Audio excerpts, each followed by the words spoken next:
Bonjour et bonsoir à toutes et à tous. Alors nous passons donc à la campagne des présidentielles. Comme je suis un candidat virtuel, tout juste pour dénoncer certains faits. Et aujourd'hui, je dénonce un fait important, justement, la violation toujours de la Constitution.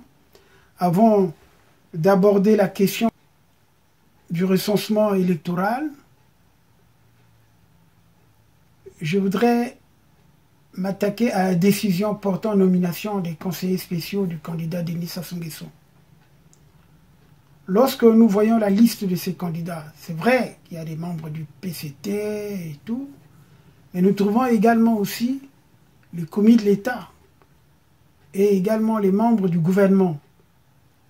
La composition de l'équipe de la campagne du général président, candidat à vie à l'élection présidentielle, nous fait vraiment sourire, à défaut de souffrir ou de pleurer une nouvelle fois sur le sort ingrat que Sassou Nguesso fait subir à ce pays.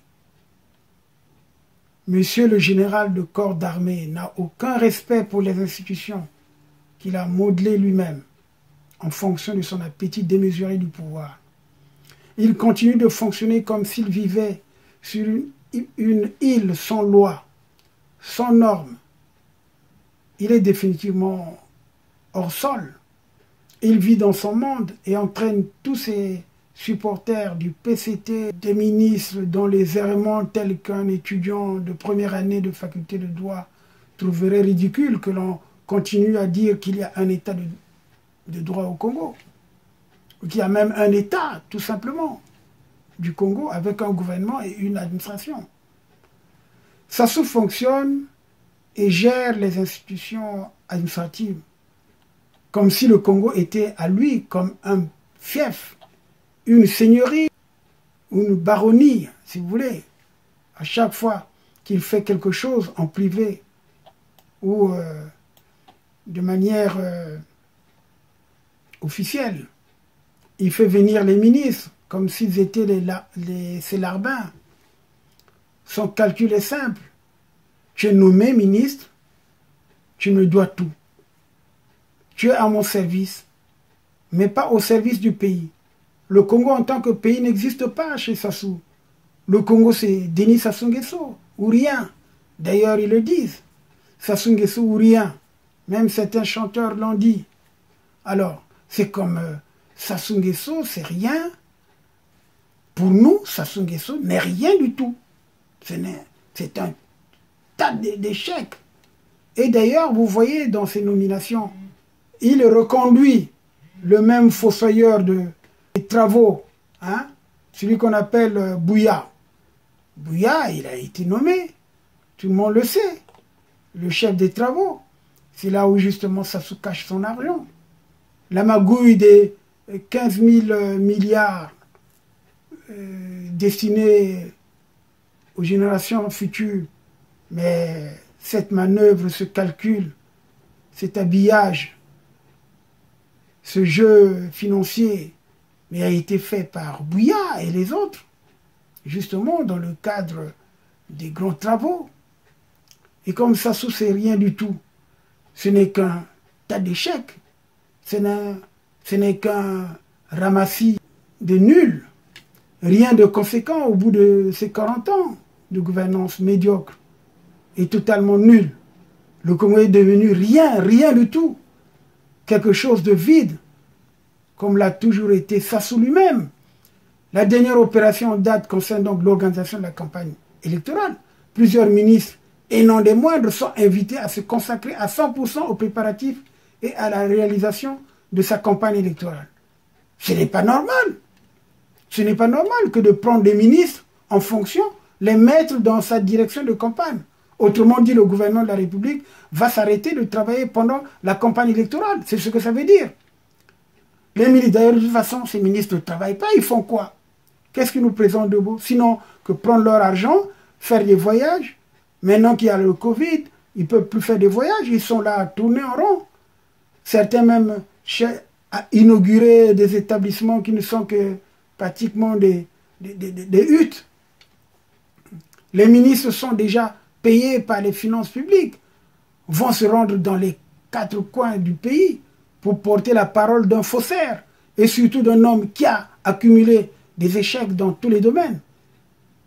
Il n'a pas de bilan économique et social à nous présenter. Et nous le disons, Sassou ne peut pas nous présenter un bilan économique et social.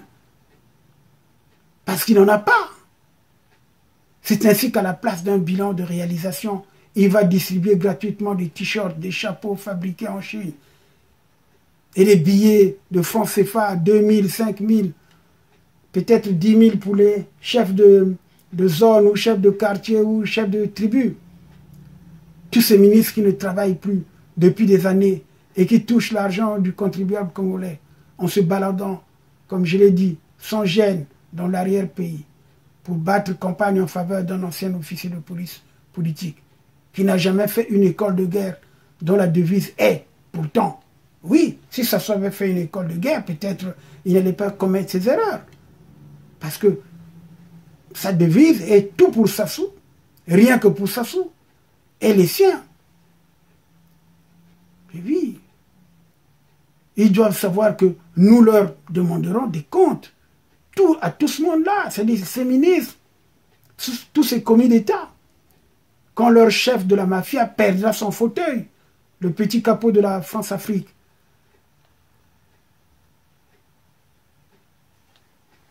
comme disent les en sango, c'est un Dongolomiso. Mieux en français, un Dracula de la politique qui n'a pas d'amis et qui a toujours fini par dévorer ses amis. Je songe à Bouissama Toko, qui était son meilleur ami. Voilà, il est sous terre. Je songe à tous ses amis qui, après l'avoir servi dans sa boulimie du pouvoir, ont fini au fond du trou. Oui, comme je l'ai dit, Barthélemy Kadidi d'ailleurs, qui était son promotionnaire, ils ont commencé ensemble. Ils ont travaillé au 2e bureau ensemble. C'est lui qui l'a initié dans son travail policier. Bouissama Togo qui l'a aidé à se faire Brazzavillois. Ibara Denis, pareil. Mais aujourd'hui, Coliné Makosso, tu es un jeune, certes, présenté par Madame Antoinette Sassou Nguesso, mais demain, il va se débarrasser de toi, comme il a fait pour Tisser Chikaya. Et il le fera également pour son fils. Tisser Chikaya, c'était son ami de la fausse gauche congolaise. Il a bien sacrifié. Il lui a donné le pouvoir. Certes, avec un pistolet à la tempe, parce que Tisser Chikaya a signé comme ça. Il savait très bien qu'en signant l'acte du CMP, il lui donnait le pouvoir. Il ne pouvait rien. Et par après, d'ailleurs, en 83, il s'est retourné contre lui dans l'affaire des bombes. Il s'est connu de tout le monde. Aoko Camille également, qui a fait des sales besognes pour lui. Ben, il est sous terre. Donc, plusieurs de ses compagnons, ils sont aujourd'hui allongés dans les cimetières du Congo. Donc, ne pensez pas que Sassou, que vous servez aujourd'hui, va vous rendre service tout le temps. Non.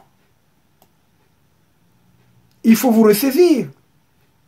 Vous allez tous rendre compte. C'est ce que je voulais dire aujourd'hui. Le message d'aujourd'hui, c'était montrer la violation de la Constitution par rapport à la nomination de l'équipe de campagne de Sassou Nguesso. Les membres du PCT, on veut bien comprendre. Hein, Lingolo, Imvuba, tout ça. Mais quand vous voyez Clément Mwamba, qui est Premier ministre, il est conseiller spécial du candidat Denis Sassou Nguesso. Ayessa, Gilbert Ondongo, Claude Alphonse Silou, Pierre Oba, Jean-Marc Tisser Chikaya. Tout ce monde-là. Bon, ils sont nombreux. On veut bien comprendre que Pierre Ngakala, Gabriel Oba Pounou Emmanuel Yoka, Elo Matson Mampuya, Roland Bouti Violo soient des conseillers.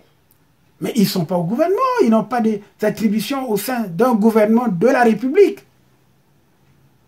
Voilà pourquoi nous précisons que Sassou, c'est quelqu'un qui n'a jamais respecté les règles de droit. Il n'aime pas les règles, il conçoit les règles lui-même. Là, il est en compétition avec des adversaires qui demain vont se dire, bon, mais écoutez, on a triché. Mais on a triché, on a commencé déjà à tricher. Demain, je vais vous parler justement comment il a fait son recensement à lui. Et oui, nous avons suffisamment d'éléments à vous fournir. Je vous remercie. À bientôt.